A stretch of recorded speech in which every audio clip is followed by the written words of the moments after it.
నమస్తే. ప్రస్తుతం మనతో పాటు రియల్ ఎస్టేట్ రంగంలో 30 ఏళ్ల సర్వీస్ ఉన్న realtor oxygen founder and CEO doctor Nandi Rameshwar Rao ఉన్నారు. ఆయనతో మాట్లాడదాం. నమస్తే సార్. సార్, ఇప్పుడు వైజాగ్లో పెట్టుబడులు పెడితే మంచిదంటారా? అంటే అక్కడ భూములు కొనడం కానీ ఇన్వెస్ట్ చేయడం కానీ. వైజాగ్ అనేది చాలా పెద్ద సబ్జెక్ట్ అమ్మా. అది గవర్నమెంట్ చంద్రబాబు నాయుడు గారు ఉన్నా, యునైటెడ్ ఏపీ ఉన్నా, జగన్మోహన్ రెడ్డి గారు ఉన్నా, రేపు ఇంకో బీజేపీ వచ్చినా Vizag has its own stand, its own base. మీకు తెలుసో లేదో, వైజాగ్ అనేది సీ టు ఎయిర్ అన్నీ ఉన్నాయి. సముద్రం నుండి ఆకాశం వరకు అన్ని డిపార్ట్మెంట్స్ అక్కడ ఉన్నాయి. ఈవెన్ హైదరాబాద్కి లేవు అవి.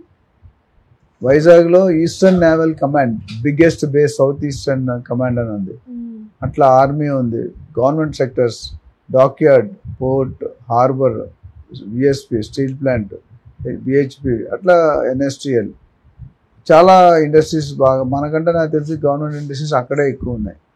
సో వైజాగ్ ఈవెన్ జగన్మోహన్ రెడ్డి గారు ఉన్నప్పుడు కూడా జీరో లెవెల్కి ఎప్పుడు రాలేదు వైజాగ్లో ట్రాన్సాక్షన్. ఎందుకంటే మెయిన్ రీజన్ వైజాగ్ అనేది ఒక కాస్మోపాలిటన్ సిటీ. అందులో అన్ని రకాల జాతులు, అన్ని రకాల లాంగ్వేజ్లు, అన్ని రకాల ఫుడ్స్ అన్ని అది కూడా దొరుకుతాయి మీకు. So majority of them are coming from outside and settling. ఎందుకంటే వైజాగ్ అనేది మొత్తం ఎంటైర్ ఆంధ్రలో it has its own standards.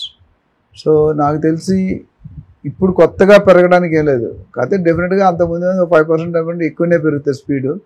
ఎప్పుడు కూడా వైజాగ్లో నాకు తెలిసి మీకు రేట్లు పడిపోయిన దాఖలాలు చాలా తక్కువ మెయిన్ సిటీస్లో.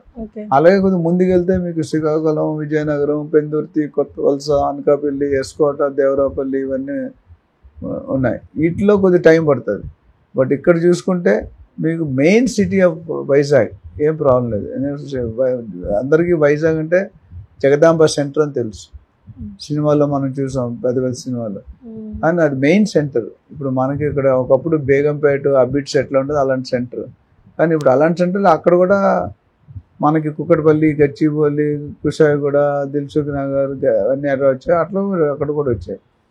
కాకపోతే ఏంటంటే ఇప్పుడు వైజాగ్ ఒక సైడ్ చూసుకుంటే వైజాగ్, డాబా గార్డెన్స్, కాన్వెంట్ జంక్షన్, దాని తర్వాత కంచరపాలెం, మర్రిపాలెం, ఎన్ఈడి కొత్త రోడ్, గోపాలపట్నం, దాని తర్వాత వేపగుంట, పెందుర్తి, కొత్త వలస, ఇది ఒక బెల్ట్. అక్కడ నుండి 20-25 కిలోమీటర్స్ ఉంటుంది. అట్లా ప్రతి సైడ్, ఒక సైడ్ ఎస్కోట, ఎల్కోట అటు సైడ్ ఉన్నది. ఇంకో పక్క మీకు ఏమంటారు శ్రీకాకుళం, రణస్థలం అదొక పక్క ఉంది. భోగాపురం ఎయిర్పోర్ట్ ఒక పక్క ఉంది. అట్లా ప్రతి తగరపల్స్ ఉంది, భీమిలి ఉంది, ఆనందపురం ఉంది, సో విజయనగరం ఉంది. ఇవన్నీ కూడా మనం మెయిన్ దానికి ఒక చెట్టు ఉంటే దానికి మెయిన్ బ్రాంచెస్ చెట్టు ఉంటుంది. చెట్టుకు కొమ్మకు ఒక రెమ్మకు ఒక అట్లా ఉన్నా కదా. ఆ విధంగా ఇట్లా స్ప్రెడ్. మరీ చూసారు మధ్యలో స్టెమ్ ఉంటుంది, మొత్తం ఇలా పువ్వులాగా ఉంటుంది. సో వైజాగ్ అనేది ఎప్పుడు కూడా మంచి అందుబాటులో ఉంది. మంచి అప్కమింగ్ అండ్ గ్రోయింగ్ స్టేజే ఉంది ఆ వైజాగ్ వరకు. నేను మొన్న కూడా చూసాను, రేట్లే అంత పడిపోలేదు, అట్లనే అంత బాగా ఫాస్ట్గా కూడా పెరిగిపోలేదు. కానీ అమరావతిలో కంప్లీట్ పడిపోయింది. సో వైజాగ్ వచ్చేసరికి అడ్వాంటేజ్ ఉంది. ఎందుకంటే అందరూ లోకల్ వాళ్ళే కాదు అక్కడ. ఇప్పుడు తెలంగాణకి ఎట్లయితే డిఫరెంట్ ప్లేస్ ఉన్నారో, ఆ వైజాగ్ కూడా బెనిఫిట్ ఉంది, అడ్వాంటేజ్. ఎందుకంటే నార్త్ ఇండియాస్ వస్తారు. ఇప్పుడు కేంద్ర army, navy, air force different across the country ఉంటారు పీపుల్. ఇప్పుడు మిగతా పల్లెటూరు నుండి ఎవరు వ్యవసాయం చేయట్లేదు. ఇప్పుడు అందరూ కూడా సిటీకి వచ్చేస్తున్నారు. సో దానివల్ల మీకు ఏమవుతుంది, ఆ గ్రోత్ ఫ్యాక్టర్ అనేది. ఎప్పుడైనా రేట్లు ఎప్పుడు వెళ్తాయి చెప్పండి? When demand is more, supply is less. అంటే కొనేవాళ్ళు ఎక్కువ ఉండి అమ్మేవాళ్ళు తక్కువ ఉంటే ఆటోమేటిక్గా ఎవరు రేట్ ఎక్కువ ఇస్తే చూడు దెబ్బలాట్లు చూడు, గుండె బలం కండబలం ఉన్నాడు పైకి వస్తాడు, ఇక్కడ డబ్బు బలం ఉన్నాడు పైకి వస్తాడు. సో ఒక ప్రాపర్టీ ఇంత ముందు 10 ప్రాపర్టీలు ఉంటే కొనేవాడు 2-3 ఉండేవారు. ఇప్పుడు రివర్స్ ఉంది, ఒక ప్రాపర్టీ ఉంటే కొనేవాళ్ళు 100 మంది ఉన్నారు. ఎందుకు? బయింగ్ కెపాసిటీ పెరుగుతుంది, జీడిపి పెరుగుతుంది, అఫోర్డబిలిటీ. అంటే ఒక సాఫ్ట్వేర్ సపోజ్ మీరు మీ ఆయన ఉన్నాను అంటే లక్ష మినిమం ఒక 5 సంవత్సరాలు అంటే 2 లక్షలు ఏం చేస్తారు? 50-60-70 వేలు ఖర్చు పెట్టుకుంటారు. కొన్ని ఇంకో ఈఎంఐ అంటే. సో ఆ సేవింగ్స్ అన్నీ కూడా రియల్ ఎస్టేట్లో పోతాయి. ఇన్వెస్ట్మెంట్లు ఎన్ని రకాలు ఉన్నాయి? గోల్డ్ మార్కెట్ ఉంది, స్టాక్ మార్కెట్ ఉంది, ఎల్ఐసి ఉన్నాయి, ఇన్సూరెన్స్ ఉంది, మ్యూచువల్ ఫండ్స్ ఉన్నాయి, గోల్డ్ బాండ్స్ ఉన్నాయి, రియల్ ఎస్టేట్ కూడా ఉంది. కానీ రిస్క్ లెస్ అనేది ఎక్కడంటే నా ప్రకారం రియల్ ఎస్టేట్ అనేది చెప్తా. ఎందుకంటే రియల్ ఎస్టేట్లో ఎప్పుడు కూడా డబ్బులు పోగొట్టుకునే వాళ్ళు చాలా తక్కువ పర్సంటేజ్. సో వైజాగ్ మార్కెట్ వరకు పెద్ద కంపారిజన్ అక్కర్లేదు. and it is growing, it has been growing, it will continue to grow without any doubt. So maybe రియల్గా చంద్రబాబు నాయుడు గారు అన్నట్టు ఫైనాన్షియల్ క్యాపిటల్ కనుక వస్తే డెఫినెట్గా గ్రోత్ రేట్ పెరుగుతుంది. బట్ జగన్మోహన్ రెడ్డి గారి టైంలో కూడా వైజాగ్ ఎక్కడ పడిపోలేదు, ఎందుకంటే అది కూడా క్యాపిటల్ చేస్తా అన్న దీంట్లో అది కూడా హైప్లోనే ఉంది. అమరావతి అనేది డెడ్ యాంటీ అయిపోయింది, అది against that CM to CM personal revenge లాగా అయిపోయింది. అమరావతి ఆయన ఇస్తానని ఇవ్వకూడదు. సో ఈ విధంగా అన్నీ చూసుకుంటే వైజాగ్తో చుట్టుపట్టు, వైజాగ్ సిటీ హైదరాబాద్ అంత పెద్దది కాదు, వైజాగ్ ఒక పక్క సీ ఉంది, ఒక గ్రోతే ఉంటుంది. సో వైజాగ్ నుండి ఒక 10, 20, 30 కిలోమీటర్ ఆల్రెడీ మంచి పికప్లో ఉంది. అండ్ కొత్త ఏరియాలు యాడ్ అవుతున్నాయి.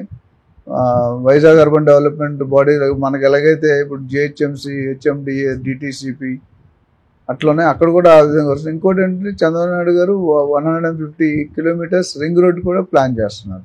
మన ఓఆర్ఆర్ ఉంటుంది, అక్కడ కూడా ఓఆర్ఆర్ అది వచ్చిందంటే మళ్ళీ అక్కడ కూడా లైఫ్ మారి. ఓఆర్ఆర్ వల్ల మనకి చాలా ట్రాఫిక్ కంజెషన్ తగ్గింది.